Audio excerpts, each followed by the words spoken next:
Bismillahirrahmanirrahim. Alhamdulillahirabbil alamin. Wa bihi nasta'inu ala umuri dunya waddin. Wassalatu wassalamu ala asyrafil anbiya'i wal mursalin. Sayyidina Muhammad wa ala alihi wa sahbihi ajma'in. Qala rabbi shrah li sadri wa yassir li amri wahlul 'uqdatam min lisani yafqahu qawli. Amma ba'du. Qala Abu Sayyid Muhammad ibn Sayyid Alawi al-Maliki al-Hasani fi kitabihi Tahqiqul Amal Fima Yanfa'ul Mayyitu Minal A'mal. Ra'yu Syekh Ibn Taimiyah rahimahullahu ta'ala. Nah ini lanjutan dari filosofinya apa? Susu yang murni, Ahlus Sunnah wal Jamaah. Sehingga kita harus membersihkan al-farth, kotoran-kotoran teletong itu dengan ad-dam, ya.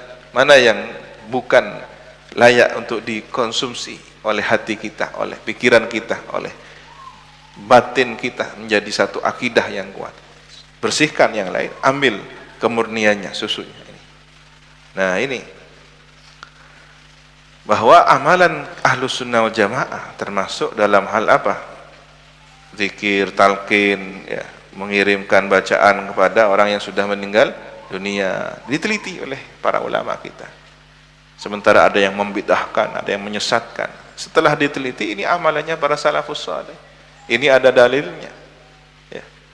Ulama kita memberikan fatwa. Pandangan Syekh Ibn Taimiyah rahimahullah ta'ala, ja'a fil fatawa al-kubra li Syekh Ibn Taimiyah. Datang keterangan dalam kitab Al-Fatawa al-Kubra, karya Syekh Ibn Taimiyah. Wa su'ila, dan ditanya muftil anam, siapa muftinya manusia, baqiyatus salafil kiram, penerus atau generasi penerus salaf yang mulia. Baqiyah ini kan sisa, jadi sisa artinya penerus, ya. Taqiyuddin, baqiyatul mujtahidin, penerus para mujtahid. Asabahullah, semoga memberi pahala kepada beliau Allah subhanahu wa ta'ala. Wa ahsana ilaihi, semoga memperlakukan baik Allah ilahi kepadanya. Ditanya tentang apa? Antalqinil mayyit, tentang talqinnya orang mati. Fi qabrihi, di kuburannya. Ba'dal faraghi min dafni, setelah selesai dari penguburan. Jadi Imam Ibn Taimiyah ditanya, bagaimana pendapat Anda talqin mayyit di kuburan setelah pemakaman?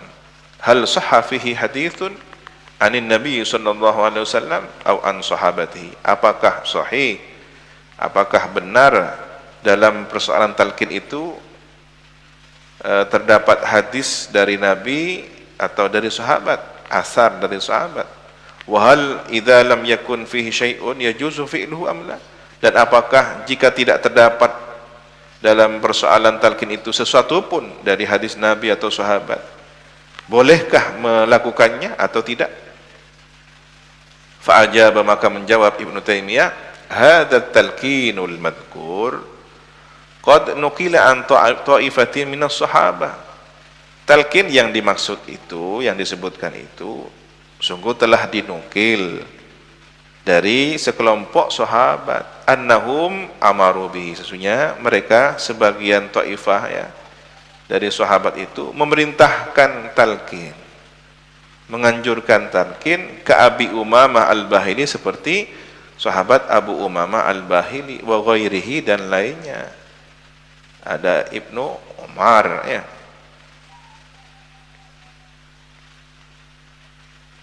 Waruwiya fihi hadithun, dan diriwayatkan tentang talqin itu hadis anin Nabi sallallahu alaihi wasallam, dari Nabi sallallahu alaihi wasallam, lakinnahu, tetapi hadis itu mimma la yahkum bi sihhatihi, termasuk la yuhkam, yang tidak dihukumi bi sihhatihi, hadis sahih.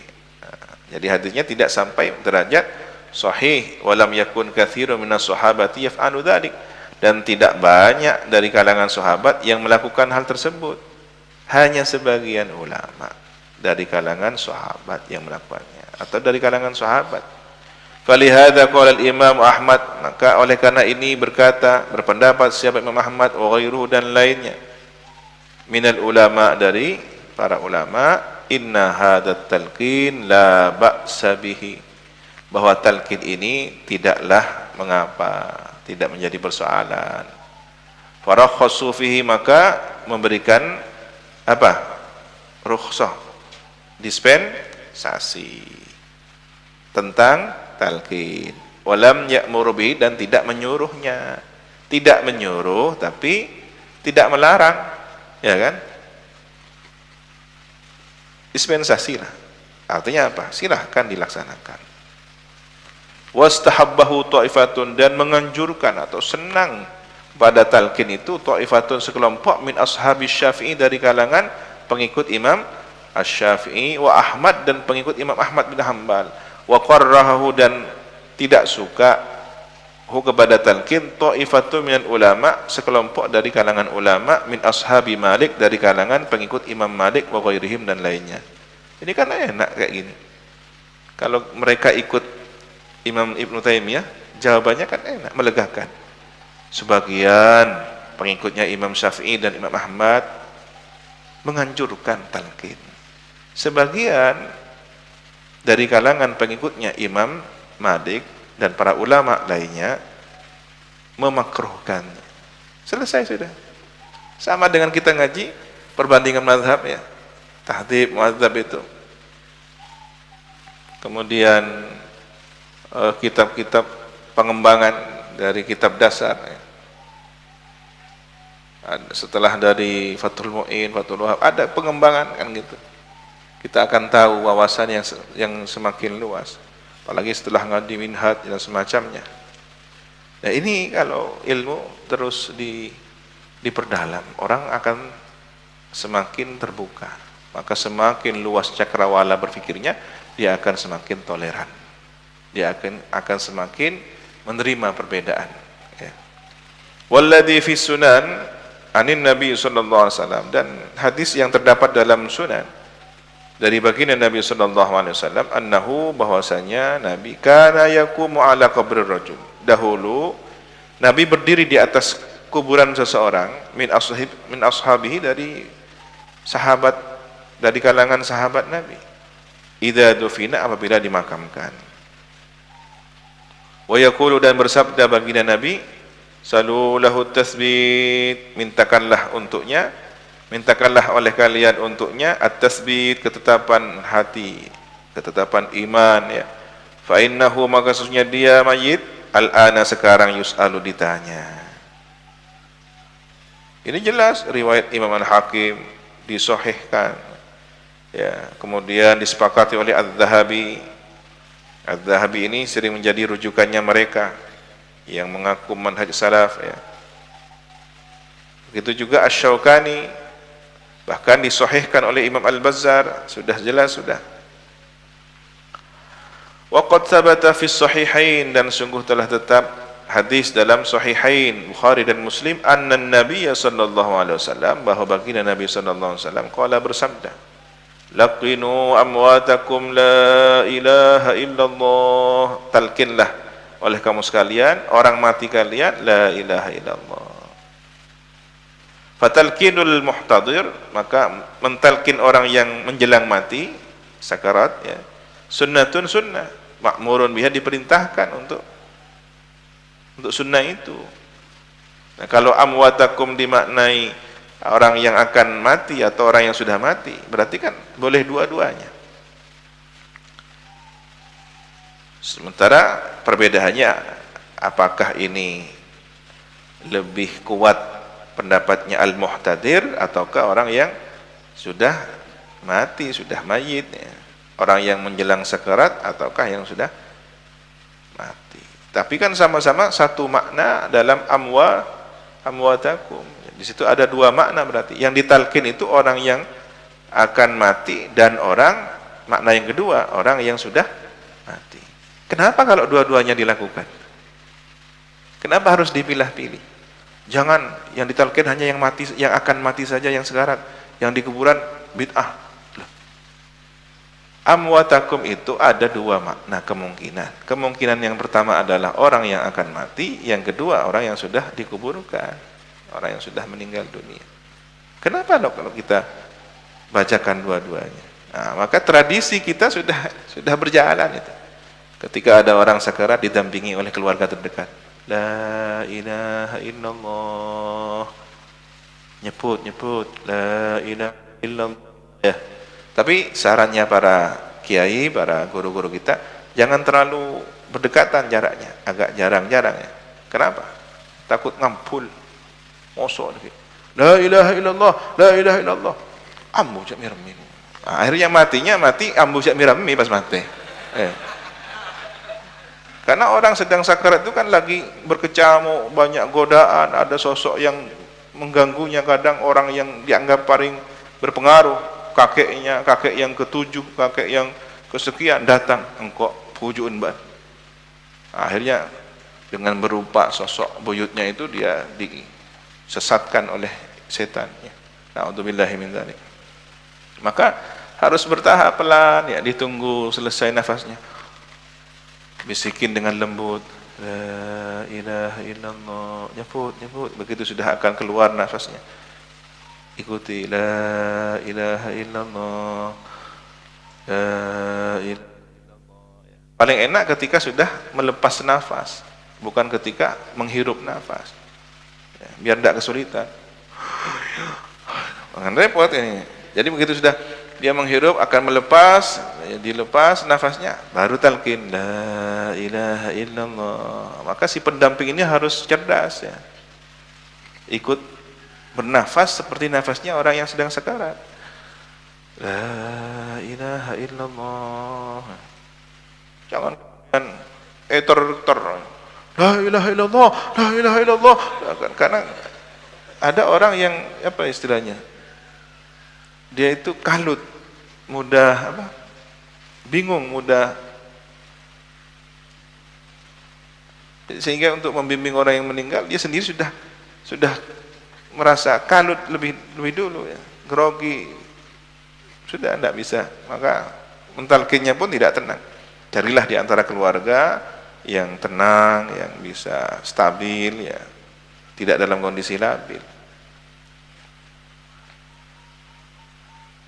Nah, yang kedua, ketika sudah meninggal dunia, alhamdulillah, mulai dari dimandikan sampai digotong, jenazah itu dibawa ke masjid, disolati, dan sampai dimakamkan, terus diiringi la ilaha illallah, la ilaha illallah, ya, terus ditahlili. Di samping tahlilnya itu untuk meredakan orang yang berghibah, ya, coba tidak ada tahlil, arwah mati, oh iya, nah, pak depak. Ini yang lebih bahaya dari corona, ya, corona ini yang bahaya ini. Coronanya sudah jelas, mati corona covid, selesai. Tulah capok corona, cari lambak ruan. Nah ini colok nasi bahaya ini. Lambak ruan, tulah.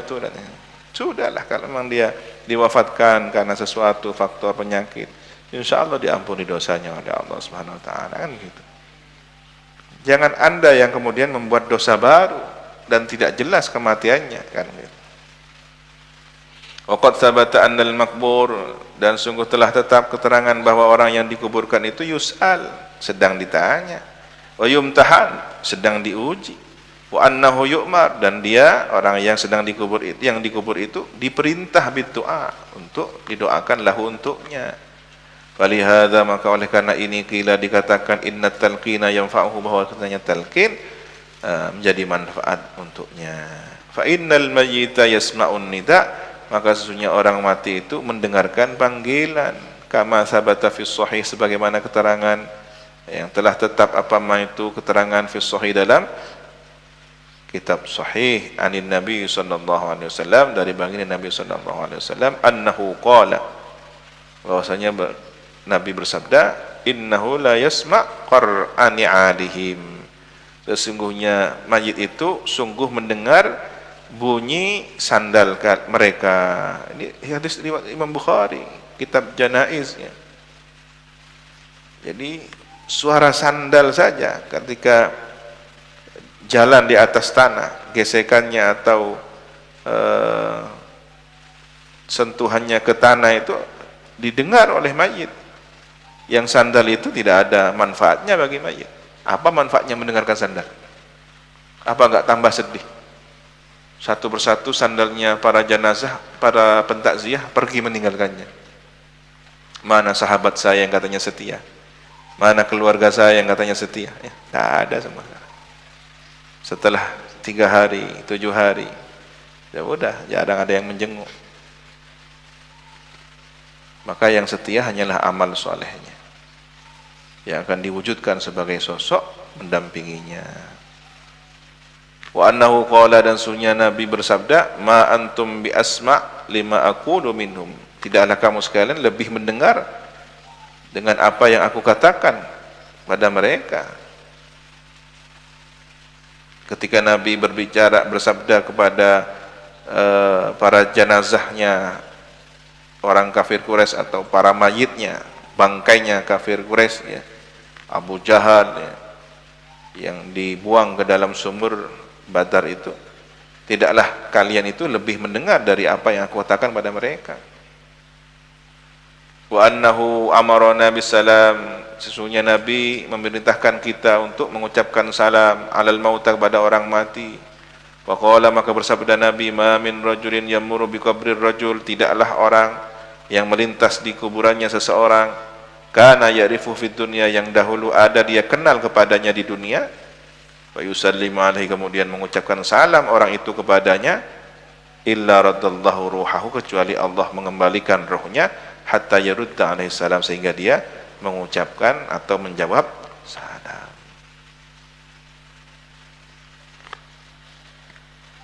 Kenapa di sini atakan yarudda? Boleh jadi rohnya itu ada di tempat tertentu, ya. Ada yang mengatakan rohnya orang soleh di sekitar Yaman, kan gitu. Ada yang mengatakan rohnya para nabi ada di langit dunia, kan gitu. Nah, ketika ada orang mengucapkan salam, dikembalikan dulu ke tempat kuburannya untuk menjawab itu, lalu kembali lagi. Dan itu terjadi. Antum ziarah kepada makbarahnya para masyayikh almarhumin, para auliya salihin, belum tentu ada. Boleh jadi sedang bepergian, tepaan mius ke Mekah, tepaan mius ke, karena beliau berjalan, diberi izin oleh Allah. Nah, ini kemudian ditanya lagi Imam Ibnu Taimiyah. Wasu'ila, dan ditanya rahimahullah Imam Ibnu Taimiyah rahimahullah, hal yajibu talqinul mayyit ba'da dafni, apakah wajib hukumnya talqin mayit setelah dikuburkan, amla atau tidak? Tadi sudah dijelaskan oleh beliau bahwa ternyata ada dalilnya. Terjadi perbedaan di kalangan ulama, ashab Syafi'i, ashab Ahmad bin Hanbal, dan ashab Malik wa ghairihi. Yang satu mengatakan mustahab, yang lainnya mengatakan makruh. Sudah dijelaskan. Nah, sekarang pendapat Ibnu Taimiyah, apakah wajib atau tidak? Wa halil qiraah tasilu ilal mayit, apakah bacaannya sampai kepada orang yang mati? Fa ajaba, maka menjawab Imam Ibnu Taimiyah rahimahullahu taala, talqinuhu ba'da mautihi, adapun talqin mayit setelah kematiannya, laisa wajiban, tidaklah wajib, bil ijma', menurut konsensus ulama. Jadi talqin tidak wajib. Wala kana min amalil muslimin al masyhur, dan tidaklah talqin itu termasuk amalnya kaum muslimin yang masyhur. Bainahum, di kalangan mereka, ala ahdin nabi, ini catatannya, di masa periode Nabi sallallahu alaihi wasallam, wa khulafaihi, dan para khalifahnya. Zaman Sayyidina Abu Bakar belum masyhur, zaman Sayyidina Umar belum masyhur, zaman Sayyidina Utsman belum masyhur, zaman Sayyidina Ali juga belum masyhur. Bal dzalika ma'thurun an ta'ifati minas sahabati, bahkan talqin tersebut ma'thur, ya, diperoleh asarnya dari sekelompok sahabat, ka Abi Umamah, seperti sahabat Abu Umamah, sebagaimana riwayat Tabrani tentang talqin yang telah dahulu penjelasannya. Wa Wasilah ibnul Asqa, dan sahabat Wasilah ibnul Asqa. Fa minal a'immati, maka sebagian dari para imam, man rakhasa fihi kal Imam Ahmad, ada orang yang mendispensasikan tentang talqin seperti Imam Ahmad, boleh, tidak apa-apa. Wa qad istahabbahu ta'ifatun min ashabihi wa ashabis Syafi'i, dan sungguh menganjurkannya, menilai mustahab. Siapa sekelompok dari kalangan pengikut Imam Ahmad dan pengikutnya Imam Syafi'i. Wa minal ulama, dan dari sebagian ulama, man yakrahu, orang yang menilai makruh, tidak senang, li'tiqadihi, karena i'tiqadnya minal ulama itu annahu, sesungguhnya talqin bid'ah, ada yang beranggapan bid'ah. Fal aqwal fihi thalathatun, maka pendapat tentang talqin ada 3. Ini kan enak dijelaskan secara jelas semuanya. Al istihbab wal karahat wal ibahah, mustahab, makruh dan mubah. Wa hadza a'dalul aqwal, dan inilah paling adilnya pendapat. Fa ammal mustahab, maka adapun yang mustahab, alladzi amara bihi, yang memerintahkan kepadanya talqin itu, wa hadda alaihi nabi, dan mendoakannya siapa Nabi sallallahu alaihi wasallam, atau memotivasinya, mendukungnya Nabi sallallahu alaihi wasallam, fa huwa ad-du'a lil mayyit, maka alladzi amara bihi itu adalah ad-du'a lil mayyit, doa untuk mayit. Kalau doa ya jelas itu mustahab. Ila anqal, sampai kepada perkataan